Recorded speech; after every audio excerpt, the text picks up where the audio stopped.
When 12-year-old Eli Navarro walked into the penthouse bedroom of one of the richest men in the city, everything stopped.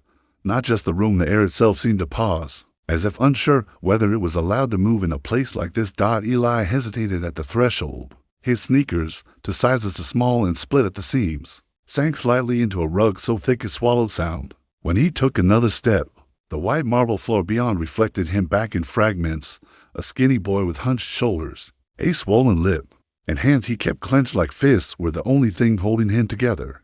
The marks came with him. Faint dirt streaks bloomed on the marble like bruises. A dark smear followed his left sleeve, dried blood he hadn't had time to wash away. No one had ever walked into this room like that before. The bed dominated everything, vast, immaculate, more altar than furniture. And in its center lay Victor Hale, billionaire, recluse, name whispered with equal parts admiration and fear. His chest rose and fell in a slow, measured rhythm, eyes closed, hands folded loosely at his sides. He looked asleep. He wasn't. Victor could hear the boy's breathing, sharp, uneven, too fast for a child who wasn't running. He felt the tremor in the floor as Eli shifted his weight. This was the point of the exercise, the test. He had staged it carefully. The rumors of illness, the dismissed staff, the unlocked door. People always revealed themselves when they thought power had gone quiet. They leaned in. They took. They checked pockets, drawers, safes. The boy did none of that. Eli didn't move closer. He didn't touch anything. He stood there like someone afraid the room might reject him if he breathed too loudly. His gaze wasn't greedy or curious, it was searching, as if he were looking for something that might already be gone. Victor waited. Seconds stretched into something uncomfortable. Then Eli spoke. His voice was small, but it didn't crack. "I know you're not dead." The words hung in the room, fragile and dangerous. Victor kept his eyes closed. Eli swallowed. His fingers tightened until the skin across his knuckles pulled white over scabs that hadn't healed yet. When he spoke again, it was quieter, like a confession he hadn't planned to make out loud. "I just need to know, are you still a good person?" That did it. Victor's fingers twitched just once, a betrayal so slight he missed it 100 times in rehearsals. But Eli saw it. His breath caught. He took a half step back, ready to run, already bracing for consequences, for shouting, for punishment, for being told he didn't belong. Victor felt something unfamiliar rise in his chest. Not anger, not irritation. Recognition. In decades of wealth, of boardrooms and hostile takeovers, no one had ever asked him that. Not his lawyers, not his investors, not the politicians who smiled beside him for cameras. A child had. A child with blood on his sleeve and fear in his posture hadn't asked for money, or help, or favors. He had asked for truth. Victor opened his eyes. The ceiling lights reflected in them like cold stars. He turned his head slowly, deliberately, so the boy could see he wasn't a ghost, wasn't a trick of grief or desperation. Eli didn't run. He stood there shaking, staring at the man who owned the building, the block, maybe the city itself, and waiting to find out whether power had a heart when no one was watching. Victor sat up. In that moment, the test collapsed in on itself. The rules he'd written, the conclusions he expected, the neat moral boxes he used to sort people, all of it felt suddenly childish, because this was never a test about money. It was about whether a man who had everything left to lose could still answer a question asked by a boy who had nothing, and nothing about Victor Hale's life would ever be the same. Again, this was a place where rules existed without ever being spoken. No signs hung on the walls. No lists were framed or enforced aloud, yet everyone who entered understood them instantly. You moved softly. You touched nothing unless instructed. You did not ask questions. Silence here wasn't just polite, it was expensive. The kind of silence purchased by contracts, enforced by reputation, and guarded by men who knew exactly where to stand, so they were never in the way and never out of sight. Children didn't belong here. They were unpredictable, too loud, too honest, especially children like Eli. The penthouse bedroom was less a room than a declaration. Smooth stone surfaces reflected light with surgical precision. The air carried the faint, layered scent of expensive cologne and antiseptic polish, as though even comfort had been carefully sanitized. Nothing was out of place, because nothing had ever been allowed to be out of place. Even the furniture seemed to know its purpose and obey it. Eli stood in the middle of it all like a smudge on a flawless screen. The window took up nearly an entire wall, glass so clear it felt invisible, framing the city far below. From this height, traffic looked like moving veins of light. People became ideas, lives compressed into patterns. It was the kind of view meant to make someone feel powerful, untouchable like a king seated above his kingdom, watching without being seen. Victor Hale had chosen this room for that reason. From this bed, he could see everything. From this bed, he could be nothing at all. Outside the door, 3 security men stood and practiced stillness. Each one had been trained not to react unless necessary, not to interfere unless commanded. Their presence was a promise and a threat in equal measure. Down the hall, a private doctor waited, paging through test results he already knew by heart. The building itself hummed softly, systems adjusting to maintain perfect temperature, perfect pressure, perfect control. And at the center of it all lay Victor Hale, billionaire, tech mogul, empire builder, man whose name moved markets pretending to be powerless. The test had been his idea. For months, Victor had wondered what people became when they believed the lights were off, when the man who signed the checks appeared fragile, when Wells stopped breathing loudly in the room. So he staged it. Rumors of illness, a carefully timed absence, a door left unlocked just enough to invite temptation. People always revealed themselves. An assistant lingered too long, eyes drifting to drawers. A distant relative called suddenly, voice syrupy with concern. A business partner tested the limits, asking questions that edged close to entitlement. Victor noted everything. He always did. No one had failed the test before. Not because they were good, but because they were predictable. Then Eli walked in. He didn't know the rules, or maybe he knew them too well and broke them anyway. His presence disrupted the room in ways no adult ever had. The marble floor reflected his scuffed shoes without judgment. The silence didn't bend for him. It pressed down harder, daring him to make noise, daring him to justify his existence in a place that had never made space for someone like him. Eli didn't look at the window. He didn't look at the furniture. He didn't even look at Victor's hands, where a watch worth more than his mother's annual salary rested against the sheets. He looked at Victor's face. At the stillness, at the closed eyes, at the question of whether power, stripped of movement, was still power at all. Victor felt it then, the disturbance, not in the room, but in himself. This wasn't curiosity. This wasn't ambition. The boy wasn't waiting for an opportunity. He was waiting for an answer. In a world built on quiet obedience and unspoken rules, the Maid's son stood where he didn't belong and asked nothing except the most dangerous thing of all. Who are you when you think no one is watching? And for the first time, Victor understood that this test, this carefully constructed measure of others, had just turned on him. Victor opened one eye slightly, not enough to be obvious, just enough to let light in. The first thing he noticed wasn't the boy's size or his clothes. It was the color, that muted yellow-purple bloom beneath Ellie's right eye, the kind that had already begun to fade at the edges, too old to be fresh, too new to belong to the past, the kind of injury adults pretended not to see because seeing it required action. Victor had seen injuries like that before, in depositions, in photos attached to settlements, in reports reduced to bullet points. He had never seen one standing 3 feet from his bed, attached to a child who didn't look angry enough to deserve it. When Victor finally spoke, he kept his voice neutral, not gentle, not sharp, just steady. Who did that to you? Ellie's shoulders lifted and fell in a motion so practiced it barely counted as a shrug. Kids who've learned not to trust adults always do that. Minimize, deflect, close the door before someone else can slam it.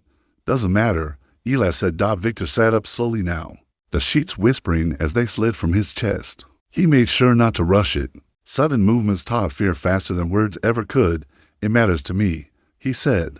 The silence that followed was heavy, but not empty. Eli stared at the floor, at the place where the rug met the marble, as if there were answers hidden in the seam. His fists tightened, the skin across his knuckles stretched, reopening something that hadn't fully healed. My mom works 2 jobs, Eli said at last. His voice wasn't dramatic. It was factual, like he'd said the sentence 1,000 times to people who nodded sympathetically and did nothing. She cleans offices at night, comes here in the mornings. Victor felt the word here land differently than it should have. When she's not home, Eli continued. Her boyfriend drinks. A pause. Today he said I broke his phone. Victor didn't speak. He knew better than to interrupt a confession once it finally found its way out. Eli swallowed. His jaw tightened, stubborn and proud in a way that didn't belong to a 12-year-old. He broke my face instead. The words fell flat, like they didn't deserve emphasis. Like pain was just another item on a list of things to manage quietly. Victor felt something shift in his chest, an unfamiliar pressure, sharp and unwelcome. For a moment, neither of them spoke. Then Eli looked up, just briefly, as if checking whether Victor was still listening. Today mattered, he said. Why? Victor asked. Eli hesitated.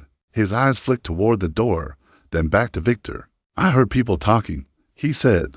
The guards, the lady at the desk. They said you were sick, that maybe you weren't going to wake up. Victor understood then. This wasn't coincidence. It was timing. I thought, Eli went on, if you were really gone, and no one ever asked you. His voice faltered, not breaking, just thinning. I needed to know something before it was too late. Victor leaned forward slightly, not looming, not retreating, meeting him where he stood. What did you need to know? He asked. Ellie's eyes searched Victor's face, not for wealth, not for authority, but for something harder to spot. If you're really rich, Eli said quietly, do you stop caring? Or do you just get better at hiding it? The question wasn't accusatory. It was desperate.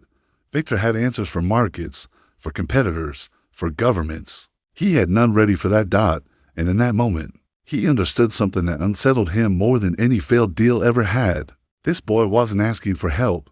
He was asking whether help was even real, and whatever Victor said next, whatever he chose to be, would matter more than all the money in the room combined. Victor could have ended the test right there. All it would have taken was a word, a nod, a signal to the men outside the door. The room would have snapped back into its usual order, security escorting the boy out gently, but firmly, apologies issued to staff. The incident filed away as an unfortunate breach of protocol. By evening, it would have been nothing more than a footnote in a day full of larger concerns. That was how power usually worked. Instead, Victor reached for the call button beside the bed. The soft chime sounded louder than it should. Having a room built to absorb noise. Cancel my meetings, he said into the speaker. There was a pause on the other end. Confusion, quickly masked by professionalism. Sir, you have canceled them, Victor repeated, his tone calm but final. He let his hand fall back to his side and looked at Eli, really looked at him now. The boy stood rigid, as if bracing for impact. Adults always had a next move. Eli had learned that much early. It was rarely a good one. The door opened a fraction. One of the guards leaned in, his expression tight. Sir, he said carefully, we can't get involved in domestic matters. If this becomes complicated, Victor swung his legs off the bed and stood. The room seemed to adjust around him, as if it had been waiting for this moment. He was tall, broad-shouldered, the kind of man whose presence usually bent conversations in his favor without effort. But there was no performance in his posture now. No audience to impress. This isn't about rules anymore, Victor said. His voice wasn't raised. It didn't need to be. It's about what kind of man I'm willing to be when no one's watching. The guard hesitated. In all his years working for Victor Hale, he had never heard him speak like that. Not in boardrooms, not in crises, not even in private. There was something unmovable in the words, something that closed the door on further objection. The guard nodded once and stepped back. The door shut. Silence returned, but it was different now. Less polished, more human. Victor crossed the room slowly and poured a glass of water from the carafe on the side table. He knelt instead of handing it down from above, lowering himself to Ellie's eye level without comment or ceremony. Here, he said, offering the glass. Eli stared at it like it might disappear if he reached quickly. When he finally took it, his hands trembled hard enough that water sloshed against the rim. Victor didn't comment. He waited. After Eli drank, Victor took a folded white handkerchief from the nightstand drawer. It was clean, untouched, monogrammed with initials that had never mattered more than they did now. He dampened it slightly, then held it out. May I? He asked. The question stopped Eli cold. Adults didn't ask permission. They grabbed. They corrected. They decided. Ellie's body prepared itself, automatically, shoulders tensing, breath shortening, eyes flicking toward escape. Victor noticed and froze where he was. It's okay if the answer's no, he said quietly. Something shifted. Eli nodded once. Victor gently wrapped the cloth around the boy's knuckles, careful not to pull it tight, careful not to hurt him again in the process of trying to help. His hands were steady, practice from years of building things meant to last, but this felt more delicate than any deal he'd ever signed. Eli didn't pull away. He didn't flinch. He watched, wide-eyed, as an adult moved slowly, deliberately, without anger or expectation attached. The silence stretched, but it wasn't heavy this time. It was tentative, hopeful in a way that felt dangerous. When Victor finished, he tied the cloth with a small knot and leaned back on his heels. "There," he said. "That'll do for now." Eli looked down at his hands, then back up at Victor. For the first time since he'd walked into the penthouse, his shoulders loosened just a little. It wasn't safety yet, but it was the beginning of it. And Victor understood then that this choice, this moment, had already cost him something he could never get back. His distance, his excuses, his ability to pretend that what happened beyond his walls was none of his concern. He had chosen protection over power, and there was no undoing that choice now. What started in a penthouse didn't stay there. Power never really does once it's set in motion. By the next morning, the machinery Victor had spent a lifetime building was moving, but this time, not to acquire, suppress, or outmaneuver. It moved with a different purpose: quiet, precise, protective. A school counselor received an anonymous report before the first bell rang. It wasn't dramatic. No long explanations, just facts. Clear photographs documenting injuries at different stages of healing. Medical notes from a private physician who didn't speculate, only confirmed. A legal packet outlining custody risks, emergency protocols, and a list of resources already coordinated. Nothing in the report named Victor Hale. It didn't need to. Social services arrived that afternoon, not with flashing lights or raised voices, but with calm authority. They spoke to Ellie's mother privately, carefully, with language that didn't accuse or threaten. The boyfriend was removed without handcuffs, without spectacle. A suitcase, a door closing, the kind of ending that didn't give neighbors anything to whisper about, only relief. By evening, the apartment felt different, quieter, safer. Eli noticed it immediately. The silence no longer buzzed with danger. It simply existed. At school, however, silence never lasted. Kids noticed things: a bruise that didn't come back, a boy who stopped flinching when lockers slammed. Whispers began to crawl through hallways like static. Some were kind, some weren't. Rumors bloomed the way that always did. Half-truths sharpened into something cruel. By Friday, the administration decided to address it. An assembly was scheduled.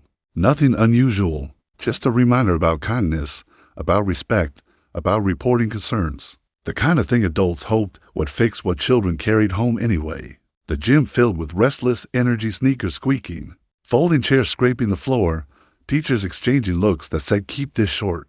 Eli sat in the second row, his hands folded in his lap. He felt exposed in a way he hadn't before. Safer at home, maybe, but here, every eye felt heavier. The principal stepped to the microphone.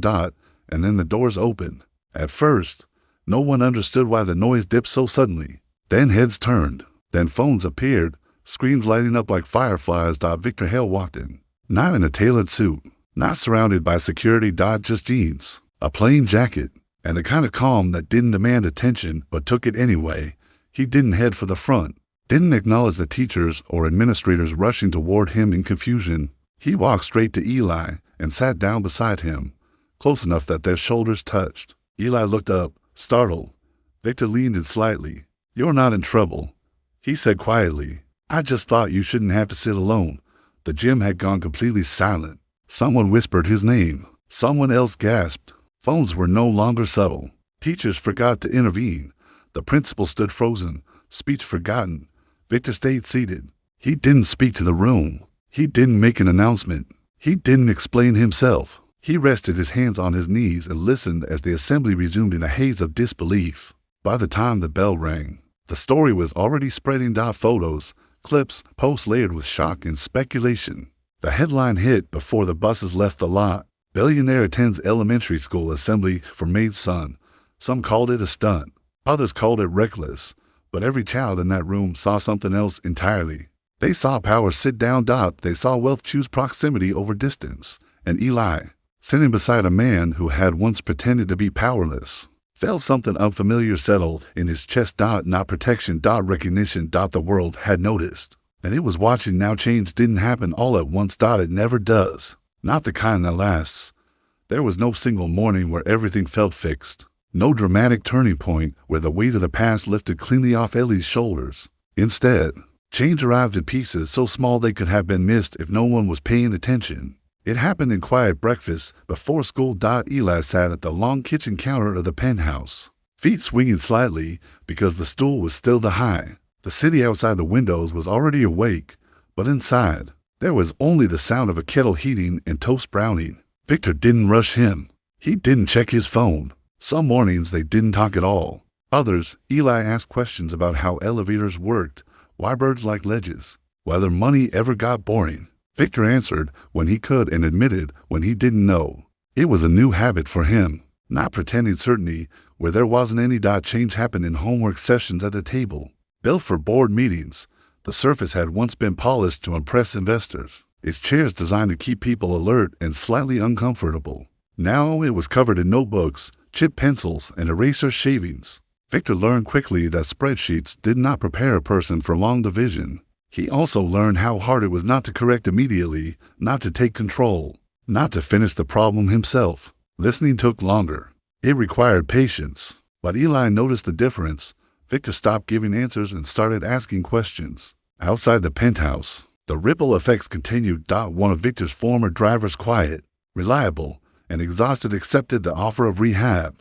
The cost was covered, but the decision wasn't forced. When he left, he shook Victor's hand with a firmness that felt like gratitude mixed with something else. Months later, he sent a postcard. 3 sentences, all of them hopeful. A security guard, the same one who had once objected to getting involved, called his daughter for the first time in years. He didn't explain why. He just said he was thinking about her. She cried. He did too, later, in his car where no one could see him. None of it made headlines. That was the point. Eli changed in ways that didn't announce themselves. He stopped waking up at night, heart racing, listening for footsteps that never came. The shadows in his room stayed where they belonged. Mornings came without dread attached. He began to laugh more easily, the sound surprising both of them when it escaped. At school, he raised his hand. Not often, but more than before. Victor noticed the absence of certain things first. The clenched jaw, the constant readiness to flee. In their place grew something quieter. Trust. Tentative, but real. Victor changed too, though it took him longer to recognize it. He stopped scheduling every minute of his day. He let meetings start without him sometimes. He learned that being present meant more than being available. At night, when he lay in bed, he didn't rehearse conversations or calculate outcomes. He slept deeply, honestly, without pretending. One evening, as they cleared the table together, Eli paused. "Do you ever miss how things were before?" he asked. Victor considered the question carefully. "I miss who I thought I was," he said, "but not who I actually was." Eli nodded, as if that made sense. Change didn't roar through their lives. It walked slowly, deliberately, showing up every day in ways that couldn't be measured or traded. It lived in the ordinary moments that no one filmed, the ones that didn't go viral. And that was how it lasted, not as a miracle, but as a practice. Years later, the courtroom held its breath. It wasn't large or ornate. No sweeping architecture, no grandeur meant to intimidate. Just polished wood, rows of benches, and a quiet that felt earned rather than imposed. The kind of silence that came from people knowing something important was about to happen, and choosing not to disturb it. Eli stood at the podium. He was taller now, broader in the shoulders. His suit didn't quite hide the fact that he was still growing into himself, but it fit well enough. More importantly, he wasn't shaking. His hands rested calmly on the edge of the wood, fingers steady, breath even. The boy who once clenched his fists like armor had learned how to let them rest. Victor sat a few feet behind him. He had testified in courtrooms across the world before regulators, juries, committees with sharp questions and sharper motives. None of those moments had ever frightened him the way this one did. His hands were folded tightly in his lap, knuckles pale, as if he were the one waiting to be chosen. The judge nodded gently. "You may speak." Eli looked out at the room, at his mother, seated quietly, eyes shining with pride and something like relief, at the social worker who had checked in long after her job required it, at Victor. Then he spoke. "I once asked a man if he was still a good person," Eli said. His voice carried easily, clear without effort. "I didn't know the question would save both of us." A murmur rippled through the room, not noise, just emotion shifting in its seats. Eli continued. "I thought I was asking because I was scared, because I needed help. But I know now." He paused, choosing his words carefully, the way Victor had taught him. I was asking because I wanted to believe that power didn't erase kindness, that it could protect instead of ignore. Victor felt his vision blur. He had promised himself he wouldn't cry, had told himself this was a legal moment, a formal one, but the truth pressed hard against his chest. Eli turned slightly, meeting his eyes. He didn't answer me with words, Eli said. He answered by staying, by listening, by showing up when it would have been easier not to. The judge removed her glasses, discreetly wiping beneath one eye before setting them back in place. When the ruling came, it was brief, clear, final. The adoption was granted. The sound of the gavel wasn't loud, but it echoed anyway. Eli turned fully then, walked straight to Victor without hesitation. No fear, no doubt, just certainty. He smiled.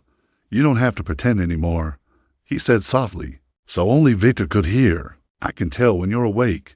Victor laughed once, breathless, and pulled Eli into an embrace that felt less like holding on and more like coming home. The room allowed it. No one rushed them. Some moments didn't need procedure. Later, as they stepped outside into the sunlight, Victor realized something profound. The test he designed, all those years ago, meant to reveal who people were when power lay still, had done exactly that. Just not in the way he expected. It had revealed him, and it had given him a son who knew the difference between sleeping eyes and an awake heart. The boy who once asked a question in a silent room had grown into someone who understood the answer. Not kindness as an idea, but kindness as a choice made again and again. Even when no one was watching, Victor didn't give Eli the ring in the courtroom. He waited until later, until the crowd had thinned and the echo of the gavel had faded into memory. Outside, the courthouse steps were warm with late afternoon sun, the kind that softened sharp edges and made everything feel briefly possible. Cars passed. People hurried by with their own lives tucked under their arms. The world had already started moving again.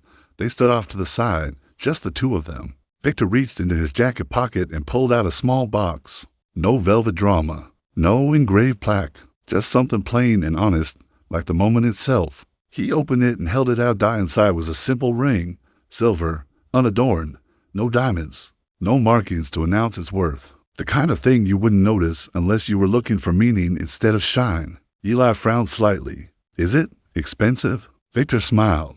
No, he said. That's why it matters. He took the ring out and placed it in Ellie's palm. The metal caught the light briefly, then settled, warm from Victor's hand. Power isn't what you own, Victor said. His voice was quiet now, steady in a way it hadn't always been. It's what you protect. Eli turned the ring between his fingers. Thought about the penthouse, the bruises, the silence that had once felt dangerous and now felt safe. Thought about how many people had walked past him before someone finally stopped. Do I have to wear it all the time? He asked. Victor shook his head. Only when you want to remember.